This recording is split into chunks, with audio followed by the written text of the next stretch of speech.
prévu de faire des pratiques aussi, donc on verra comment on fait, mais parce que tant qu'à faire, la sophrologie et la méditation, c'est quelque chose sur lequel on pratique, donc j'ai pas envie de rester que dans la tête, de faire que un cours, et donc on essaiera au moins d'en faire une, et peut-être même deux si ça vous dit, donc on testera vraiment qu'est-ce que c'est et comment ça marche. Ok ? Par une petite question, comme je vois pas bien, vous inquiétez pas, mais je veux bien voir des bras se lever, parce que je vais vous poser une ou deux petites questions. Qui dans les derniers jours ou on va dire le dernier mois a eu l'impression de subir un petit peu de stress? Alors un stress léger ou voilà, un petit peu de stress. Parce que si quelqu'un n'avait pas levé la main, quand on ne stresse pas, c'est qu'on est mort. Voilà, donc ça c'est la première chose à retenir. Le stress c'est naturel, le stress ça fait partie de la vie. Donc retenez bien ça parce qu'on entend beaucoup parler du stress, le stress négatif, d'accord, mais le stress, c'est quelque chose qui fait absolument partie de la vie et de l'état, j'allais dire. Alors l'idée c'est quoi? C'est qu'en fait si on revient, pour expliquer le stress, je vais revenir à qui on était avant quand on était des cueilleurs-chasseurs, ok? Parce que l'évolution de l'homme, on a quand même beaucoup de cueilleurs-chasseurs en nous, plus que de nouvelles technologies, d'accord? Donc l'état de stress, c'est quoi? C'est quand on est soumis à quelque chose, là en l'occurrence, on va dire une énorme bête qui se pointe, ça a été théorisé et il y a 3 réactions.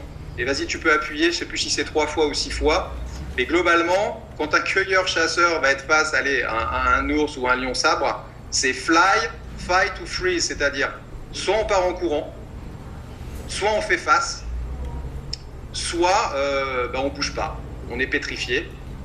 Alors ce qui peut paraître pas une bonne solution, mais ce qui parfois peut être une excellente solution. Et là, je vais essayer d'être très concret, d'accord? Donc je commence par en haut à gauche. Et ça, vous l'avez forcément expérimenté. Si on vous crée dessus, si on vous fait peur, qu'est-ce qui se passe? Vous avez le rythme cardiaque qui s'accélère. D'accord? Donc ça, c'est une première réaction qui est tout à fait physiologique. Après, pourquoi? En fait, le cœur, il est en train de pomper. Qu'est-ce qu'il fait? Il augmente la pression sanguine. C'est le petit dessin qui est juste en dessous. Et qu'est-ce qu'il fait, en fait? C'est qu'il envoie plus de sang, plus de sucre, plus d'oxygène. Pour faire quoi? Pour alimenter les muscles en énergie.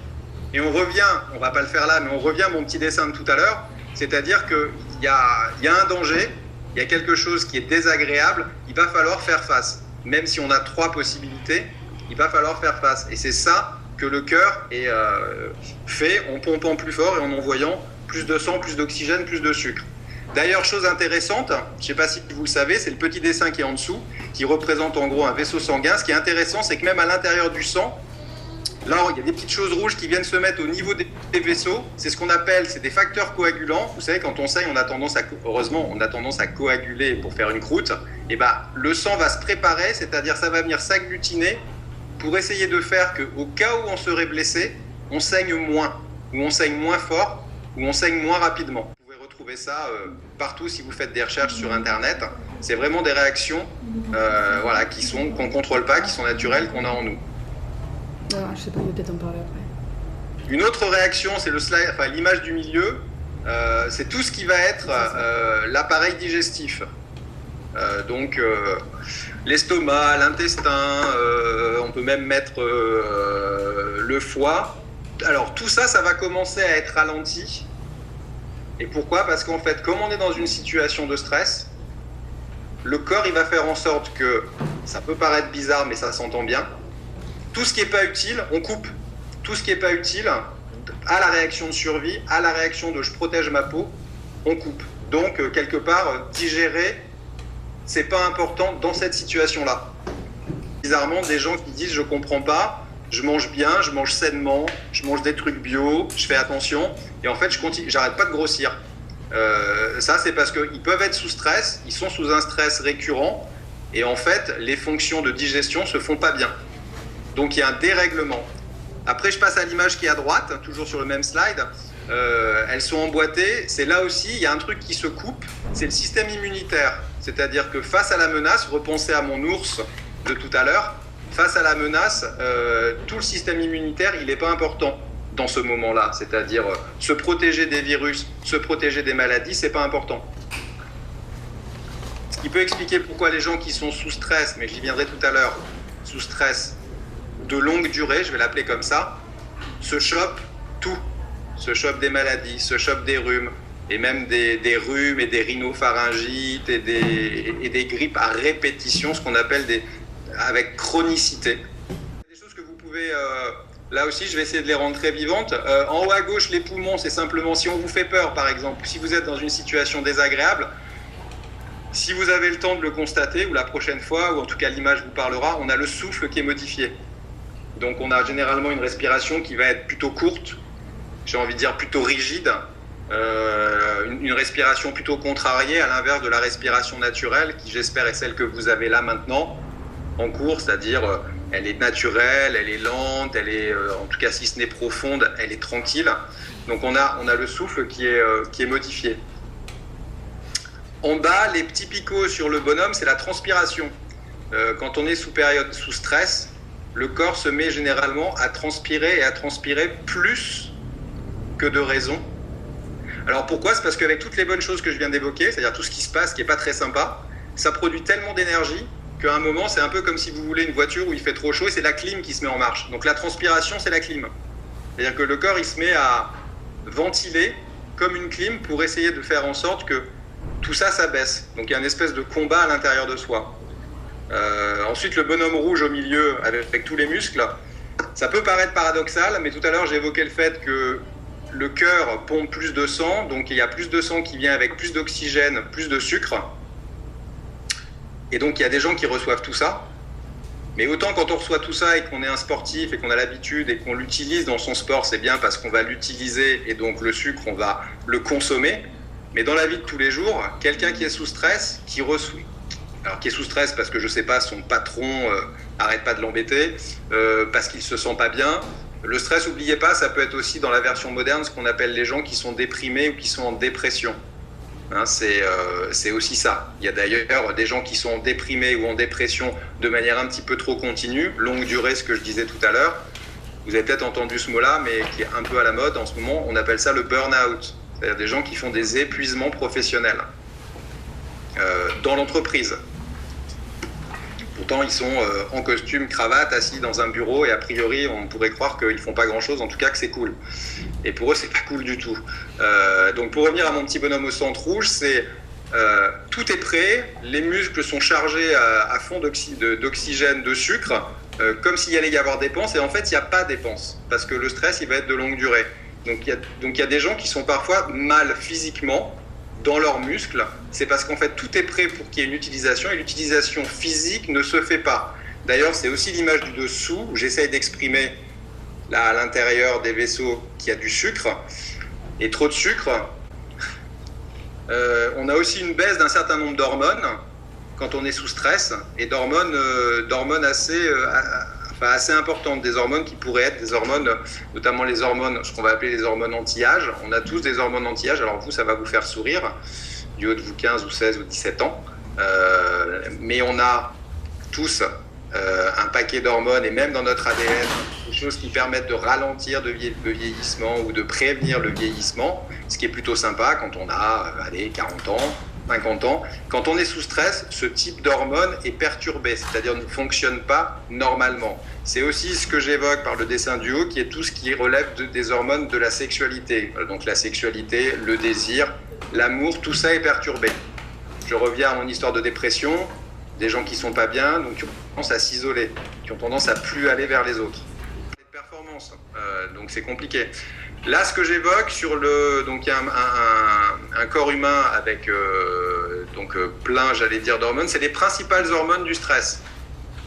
Il y en a 3, l'adrénaline, la noradrénaline et le cortisol. La plus importante, c'est celle à droite. C'est vraiment celle qu'on appelle l'hormone du stress, qui est le cortisol. Et vous avez tous les effets. Alors, je vais peut-être pas revenir dessus, puisque c'est un résumé, c'est en fait de ce que j'ai dit tout à l'heure. Mais voilà ce qui se passe, adrénaline, noradrénaline, à la fois élévation du rythme cardiaque, du rythme respiratoire, la baisse de l'activité digestive, l'augmentation de la sudation, et le cortisol à droite sur baisse du système immunitaire, des hormones anti-âge, du taux de sucre qui augmente, donc du taux de graisse, etc., etc. On peut passer au suivant. On a un peu arrêté d'être des cueilleurs-chasseurs. A priori aujourd'hui, quand on veut des fruits, on va au supermarché, quand on veut de la viande aussi, tout ça c'est prêt. N'empêche qu'il y a d'autres choses qui ont remplacé ce stress, j'allais dire, ce stress de l'ours. D'ailleurs, le stress de l'ours, vous pouvez le prendre comme étant une autre forme de stress. Nous, ici, enfin, on est tranquillement en train de parler via des super moyens de communication. On est dans des pays riches et on a à manger tous les jours. Le fait de ne pas manger tous les jours, c'est aussi un stress. Hein. Il y a quand même une partie des gens dans le monde qui se lèvent le matin avec cette qu'est-ce que je vais manger aujourd'hui. C'est aussi une forme de stress. Nous, dans les pays riches, le stress, il va plus être lié, alors j'ai mis examen, éventuellement des problèmes d'argent, payer le crédit de la maison. Dans le contexte économique actuel, des gens qui ont des soucis de travail, alors soit parce que ça se passe mal au travail, soit parce qu'ils ont peur de perdre leur travail. Ouais.